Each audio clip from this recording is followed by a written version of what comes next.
Welcome aboard. Good afternoon. Welcome sa second part ng cross-referencing for food cost na forecasted versus actual. So, earlier, we computed this table, the inventory of products and the forecasted sale. So, optimistic naman tayo kasi we assume that all of it will be sold. Okay? May iba-iba pa pong principles na after ng event, meron tayong conservative approach or average approach. Pag conservative approach, ibig sabihin po nun, meron tayong lower limit ng nabebenta. Halimbawa, sa cookies po, nadala yung 120. Meron kayong dinicide na, okay na ako kahit 100 lang ang mabenta. Okay na yon. Sa chocolate chips po, may lower limit kayo na kung 70 pesos lang mabenta, okay na rin yon. So, yun po yung conservative na sales.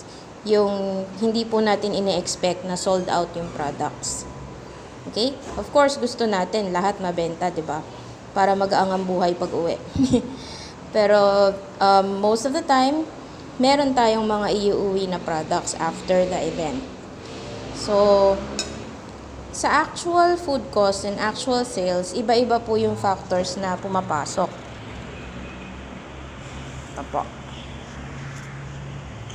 Okay, number 1, minimum number of products per batch. If you did not use the quantifying and dequantifying of standard recipes, maybe I can tackle this for a different topic. Kasi 'di ba sa mga standard recipe, you have a minimum number of output. But in our example, let's say one recipe of chocolate chip cookies can get you about 24 pieces. Tapos ang nangyari, you ended up making 100 pieces. Kasi sa isang recipe is 24 and then you decided to make 4 recipes. Kaya nag 100 pieces yung nagawa mo. Okay? So, may mga ganong factor po. If you did not quantify or dequantify the recipe, most likely, sobra po talaga yung production mo. Okay, so, number 2 is units wasted. This is a big factor kasi may mga cookies or mayroong mga brownies na mahuhulog, 'di ba? Pag nahulog sa floor, tapo na 'yan. O kaya nung bumiyahe kayo, nabasa kasi umuulan. So, meron ding mga instances na nawala. Nalingat lang kayo sa pagbabantay, nawala na. So, meron ding mga nabasag or natipak or nabiak habang binibiyahe. So, these are items that will be considered as waste kasi hindi mo na sila mabebenta. Okay, for the units sold after the selling period, meron din tayong units unsold. Okay, yan yung mga iuwi natin after ng booth. And then, excess units from plan is also sold out. This is a positive change naman. Like yung example kanina, instead of just 84 pieces ng chocolate chip, ang nadala mo is 100 pieces. Tapos, halimbawa lang, lahat yun nabenta mo rin. So, that's good news. Okay?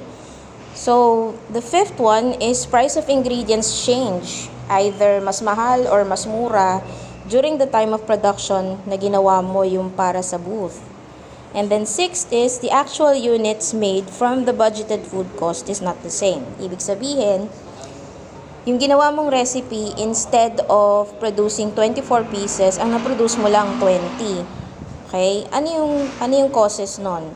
Maybe, yung itlog hindi kasing laki, or yung pagkakascoop mo ng cookie dough is different from the first test that you made. So, these factors po. Okay? So, applying these conditions sa ating forecasted table, I've written here an actual food cost and sales tally. Kunyari daw, yung actual number of units na nadala mo sa booth is sugar cookies instead of 120 pieces, naging 135. Yung chocolate chip, like yung kanina nga, instead of 84 pieces na kailangan mong dala, you were able to bring 100. Yung crinkles mo, 85, and so on and so forth. If you would notice, yung actual number of units brought is higher. Okay? It's better for you to bring more than to bring less than your plan. Okay? It's either you bring exactly as your plan or a little bit more than you plan. Okay? So, number of units sold from the 135 cookies, 98 lang daw yung nabenta. And the rest follows. So, you will see here yung vanilla and mocha loaf sold out. Okay? Pero you will still see na yung chocolate loaf mo is still more sold than the vanilla and mocha loaf. Yun nga lang, yung choco loaf mo may tira kang 2 piraso. Okay? So what are we going to do with this data? Dito mo i-compute yung actual sales mo. So that's 98 times 1250, 92 times 18, 85 times 1650. Yun po yung i-fill natin dito sa actual sales. And then, yung total po nun is yung actual sales mo for that bazaar. Okay? So, punch ko lang po. That's 98 times 98 times 1250. That's 1,225. 92 times 18 is 1,656. 85 times 1650 is 1,40250. 15 times 57 is 855.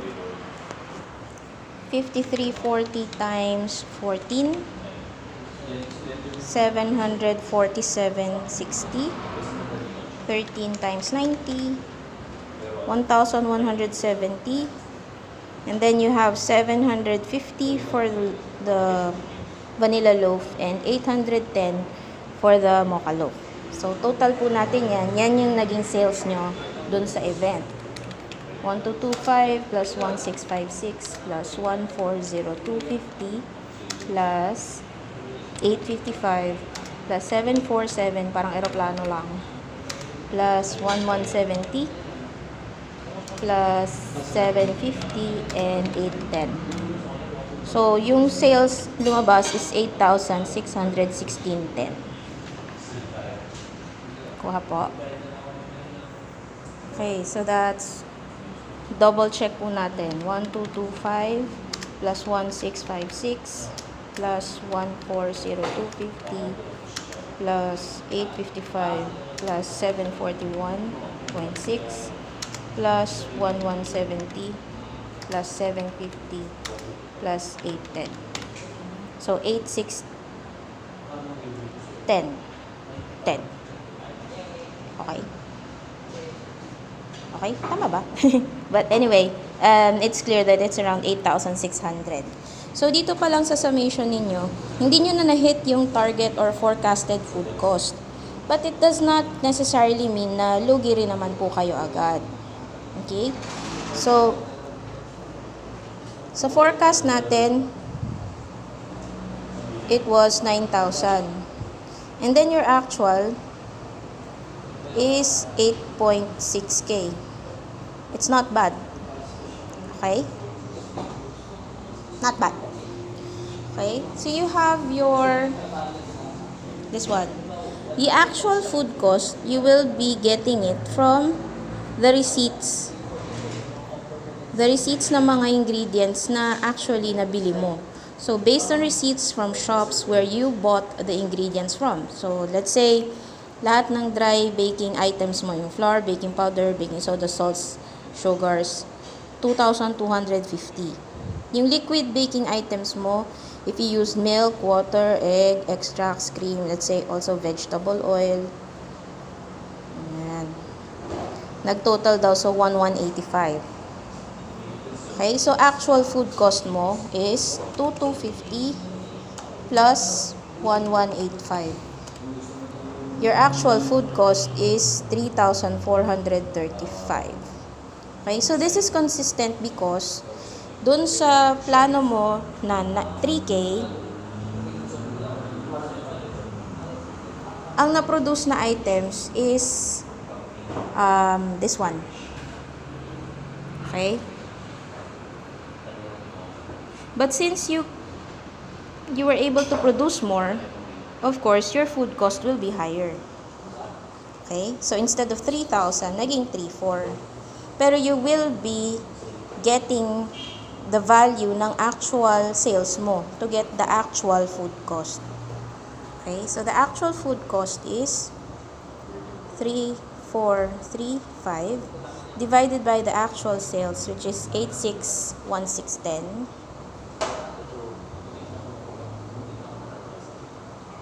Sorry. So, yung actual food cost mo is 3,435 divided by 861610. Your actual food cost is 39.88%.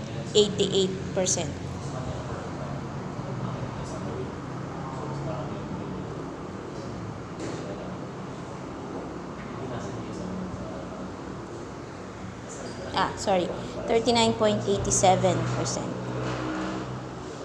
Okay? So, what does this mean? If you're comparing the food cost ng forecasted food cost mo sa actual food cost mo, your actual food cost is higher. So, I mentioned it in the previous video. The higher the food cost, the lower yung selling price or the lower ang magiging actual income mo. Okay? So, compute natin yung actual income. Okay, so the reason why I also listed 3,000 as the initial forecast is because I also forecasted it like this. Yung booth rent mo for that day is 1,500. Yung bayad mo sa part-time or food and beverage staff mo is 537 if it's Manila rate, 373 if it's Cavite rate. Yung minimum wage rate can be found online. So just search lang po minimum wage and then kung saan po kayo located, and then you'll be able to see. And this is for one day. And let's say yung transportation po na nagamit ninyo, either you have your own car, you use gas, or mag-grab car kayo, or magko-commute kayo, or you're going to do yung tricycle, jeep, van, ganyan. The transportation budgeted is 500. And the packaging for all of the items that you brought, pati yung paper bags para sa mga bumili, it's 1,000. So for the Manila rate, that's 1,500 plus 537 plus 500 plus 1,000. That's 3,537. And for the Cavite rate, it is 3,373. Okay? Okay? So, since rule of thirds tayo, 1/3. Yung actual sales is 8,616.10 minus the actual food cost is 3,435. That is 8616.1 minus 3,435. That is 5,181. Okay? So, yung 5,181, dyan mo ima-minus yung overheads mo, whether it's Manila or Cavite or wherever you are located. So, 5,181 minus 3,537 yung income mo for that event is 1,644. And then, pag sa Cavite, it is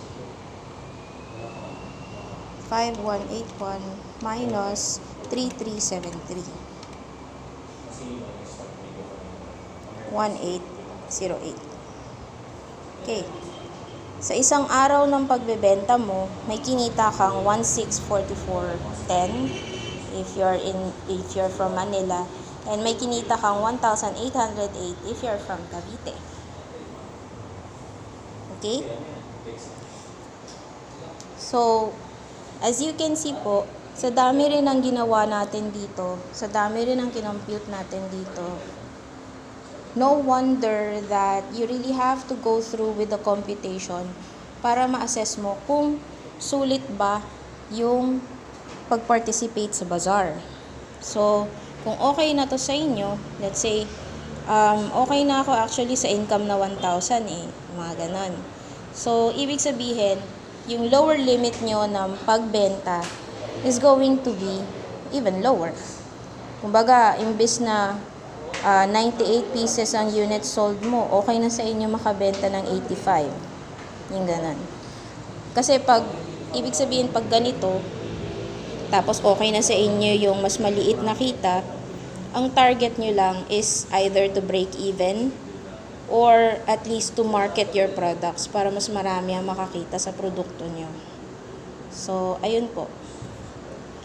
In cross-referencing, you will also see kung ano yung magiging difference ng forecast mo sa actual sales.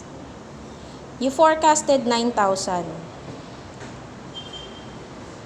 for ingredients worth 3K. Okay? Ngayon, dun sa actual na nangyari, yung food cost mo naging 3.4K. And yung actual sales mo was even lower. 8.6K.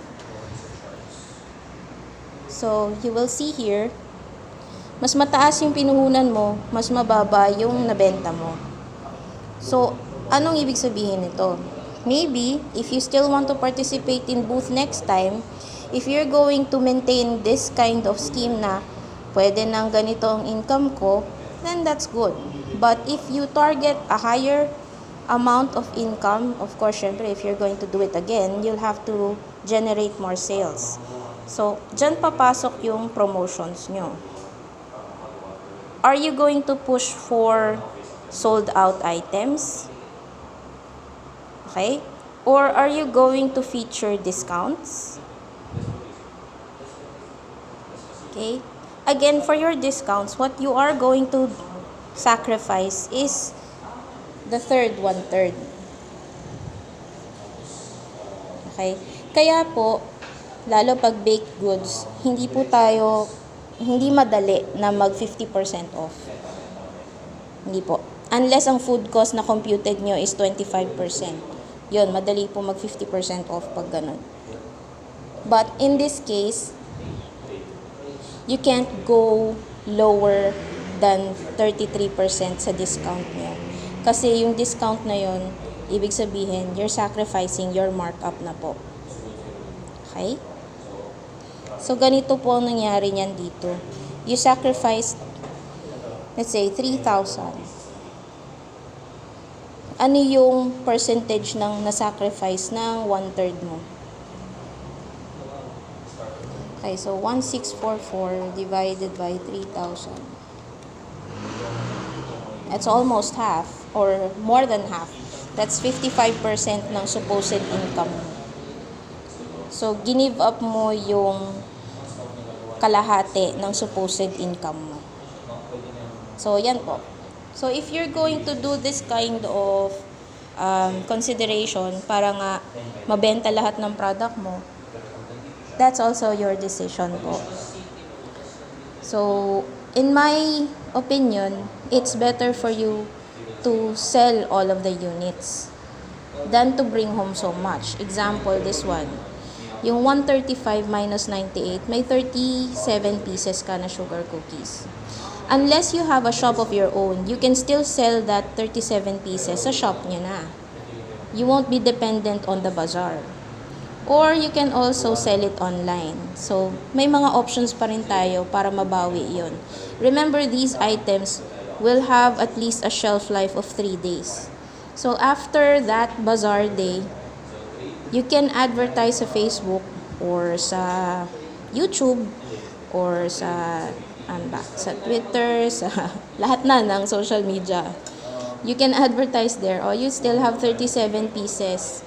Tapos, pwede mo rin i-offer yun at a discount.